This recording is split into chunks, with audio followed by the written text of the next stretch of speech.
MLA jangan nak celong ubah adal ba nongrum ulapan pau ke jing so bitar ya ke jing le jang ke sarkar ke dalam da ke sek NPP dak ba ong ba kan ke sarkar ke deban mat ya ke jing syak pen sistem ba kemjuru ke jing syak keno nama ki kam ke balale kamtam ke jing didu ya ke jaka ke betan khapot ka asam ba menta pat ka khre ban di se ke jaka ke ba prengsor syaki khan betor ulapan pau ke jing so bitar ya ke jing dawa ya ke khan betor ya ke ba amra satya ban priang man ulo ong bagi ba ke deban yang teli menyerek persyak ya ke jing kemu ke bari yang sarkar hapok ke jalam jong ke NPP. Pemluban kelas ki normal area ki badi ki schedule area. Nomor ba kani kala sim kabu plat ko mujak beriu. Ti bat ka pai ba jam jala ki masautu. Ba ka NPP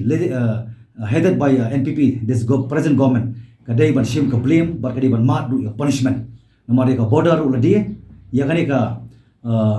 peleng joni ka soru matalap yang ni ka harijan ka ba ngitip ya ti ka thami molong ba song ni parlo harijan ila themu ya ka ban le dani galanti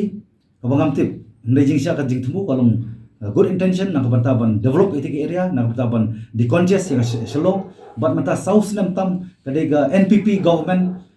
headed by NPP but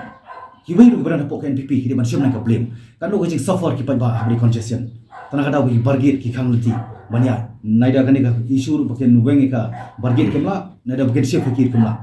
tiga ba solingo baken sya bargin haki barjala kani mamla ban priang kani highly objectionable highly questionable but nga ko ambu chkli we to deputy chief minister kay kata ka NPP government kay kata ka NPP party ba headed to chief minister bakin try kli bali kani ka khando siap kadai mo jong ka NPP once upon a time ako apan pau bakani ka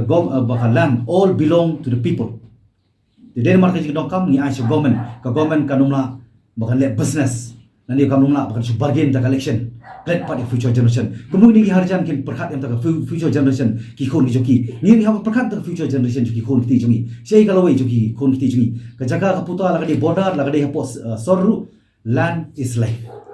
ni numla ben le ka numla bang bargain kila le ka jongkam ram kila si bi ai jebut joki ndrei la pau ba ki bypass ya ka jing ai jebut joki ru dari marka da sami ki jeki mata bara kadir ka boy biang syata banta bakal jingin ka kendo siap di jingin ngin habban ya da la ka jong kendo siap da long kumno ru lagi di ban IT la ka jong jingin na ka banta kala syai jong kilawai kilong dia kamtam ki pi ka bososi ka long ban ka bor himas jong ki hima bo bon mo ki kle nong sen charge jong ka hima ngata ki district council kumbala pan pa ko long ki kimtip tibat ngi stu bakani dokam male daga ngi hapan ya daga lenting petenge khaman pen sange yang di ko muyu bakon mla place for parliament puan de ngi scam ba ka government hadin ba malapan pau daga ba ai briefing da bagi press bang soto ya ka concern ke jong akumu local male bangi scam pa ba jong constituency ru kinaban soto ya ke ba kejinglong kejingman kamtam ka situation ka bakrit dengan ka present government bat kumju ka jala ya ko ti halo kata kapor kan dalam ni wani bende nomor ba nginum la ya ka ban susngap nginum la ya ka ban su compromise tanah ka banta kita ki brio pat ka bang lai mata wadi ni ki fix shop ru mata kila demand rupa na ka banta bakin re accommodate ya ki maybe adap ya kan ka construction part ada sibuk kita mun ta ban develop ni ti area ki gini ki brio tu ya kata ka cikli bagi bu Minokam bani yang teli